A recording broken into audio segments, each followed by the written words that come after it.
안녕하세요. 창업하는 의사 다다기현입니다. 이번에 예비 창업 패키지 같이 합격하신 분들을 봐도 플랫폼 사업을 하시는 분들이 꽤 많더라고요. 그런 만큼 그 플랫폼을 관리하고 개발을 하는 과정에서 과연 외주 용역 업체를 계약을 할지 아니면은 개발자를 고용을 할지에 대해서 많은 분들이 고민을 했고 저 역시 고민을 했던 과정이라 그거에 대해서 사실 정답은 없습니다. 하지만 생각을 해봐야 될 사항들이 좀 있어서 말씀을 드리려고 해요. 일단 기본적으로 저는 고정비가 많이 나가는 것이 두렵기 때문에, 그리고 아무래도 시니어 개발자를 고용하려면 돈이 굉장히 많아야 되기 때문에 외주 용역을 우선적으로 고려를 했습니다.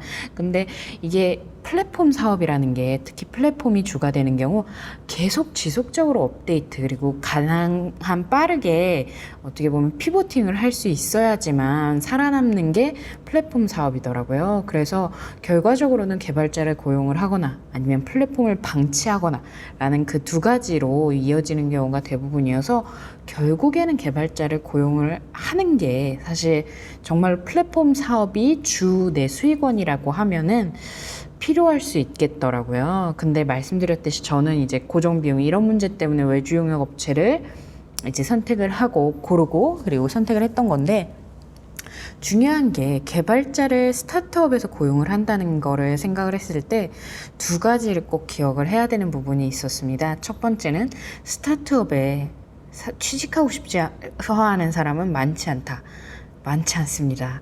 그래서 실제로 저희 이제 주변에서도 취직하겠다, 여기에 이제 면접을 보고 뭐 여기에서 일하겠다라고 해놓고도 안 오시는 분들도 계시더라고요. 출근하기 전날, 출근하는 당일 거기 안 가겠다고 연락하는 경우도 많아서 그게 또 어렵고, 그리고 사실 고르는 과정도 쉽지 않죠. 개발 같은 경우는 포트폴리오를 본다고 알 수 있는 부분도 아니고, 직접 해보라고 하더라도 제가 개발에 관해서 눈꽃만큼도 모르는 상황에서는 정말로 내가 원하는 기능을, 내가 원하는 플랫폼을 만들어낼 수 있는 사람인지 아닌지를 알기가 쉽지 않습니다. 그래서 사실 외주 용역 업체를 택하는 게 조금 더 편한데요. 사실 지금까지 말씀드린 것보다도 예비 창업 패키지 같은 그런 지원 사업을 통해서 시제품을 만들어내야 하는 상황에서는 정말 중요한 부분이 있었습니다. 바로 만일 내가 외주 용역 업체와 계약을 한다라고 하면은 내가 원하는 기능과 그리고 그 기능이 제공되는 그 시기에 맞게 완성이 돼야 되는 그 기능들을 계약서에 다 넣게 되어 있죠. 그래서 그런 부분들을 다 검토하고 주관기관에서 돈을 주게 되고, 그리고 어플 같은 경우에는 어플이 등록이 돼야 되고, 웹 서비스 같은 경우는 웹 홈페이지가 열려야 되고, 이런 그 시제품으로서의 완성을 평가하는 기준이 있습니다. 그런데 아까 말씀드렸듯이 외주 용역 업체는 기간이 있고 마감이 있고, 그리고 그 마감을 어겼을 때 어떤 식으로 그런 그 보상이라던가 제재가 가해지는지가 다 그 계약서에 어차피 쓰게 되어 있습니다. 그런데 만약 개발자를 고용을 했다라고 하면은 거기에서 난리가 날 소지가 있더라고요. 제가 예전에도 말씀드렸는지 잘 기억이 안 나는데, 그 멘토링 하는 과정에서 들었던 얘기예요. 개발자를 고용을 했으나 중요한 게 그 예비 창업 패키지 기간이 상당히 짧습니다. 8개월이라고 돼 있지만 예전에도 남겼듯이 2달째부터 이제 돈이 나오기 시작을 해서 그때부터 요이 땅이라고 생각하면 되는데, 6개월 내로 내가 고용한 개발자가 내가 원하는 기능들을 충분히 구현해내지 못하고, 그리고 홈페이지 라든지 플랫폼이라든지 어플이라든지 이게 등록이 되지 않는다고 하면은 시제품 제작을 실패를 한 거기 때문에, 그거는 단순히 그냥 뭔가 돈을 덜 썼다 혹은 뭐 수익이 덜 났다 이런 문제 정도가 아니라 계약 예비 창업 패키지 협약 자체를 이행을 하지 못한 게 되어버립니다. 그래서 정말 더 큰 문제가 될 수 있기 때문에, 사실 정말 내가 원래 개발을 하는 사람이다 혹은 뭐 내가 아는 개발자와 같이 시작을 하는 거다라는 경우가 아니고서는 개발자를 고용을 처음부터 하는 거를 저는 권해드리고 싶지는 않습니다. 특히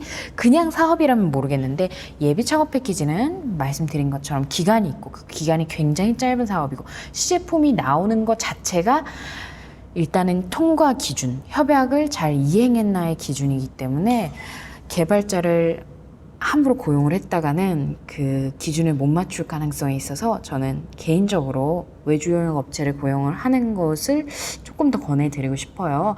이 부분에 대해서는 이제 겪어보면서야 알았던 거라서 도움이 좀 되실 것 같아서 또 한번 오랜만에 예비 창업 패키지 합격 전 알았으면 좋았을 것 영상을 또 남겨봅니다.